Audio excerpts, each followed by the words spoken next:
ನನ್ನ ತೋಟ ಕೆಲಸಕ್ಕೆ ಹಾಕ್ತಾರೆ.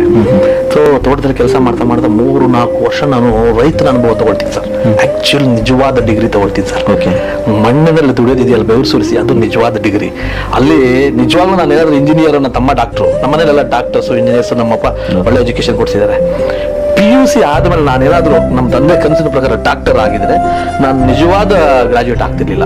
ಕೃಷಿ ಚಟುವಟಿಕೆ ಯಾವಾಗ ನಾನು ರೈತನಾಗಿ ನನ್ನ ಜಮೀನಲ್ಲಿ ಇದ್ದಿದ್ದ ಜಮೀನಲ್ಲಿ ಕೆಲಸ ಮಾಡಕ್ ಹೋದ್ನೋ ಅದು ನಿಜವಾದ ಡಿಗ್ರಿ ಸಿಕ್ತು, ನಂಗೆ ಲೈಫ್ ಡಿಗ್ರಿ ಸಿಕ್ತು.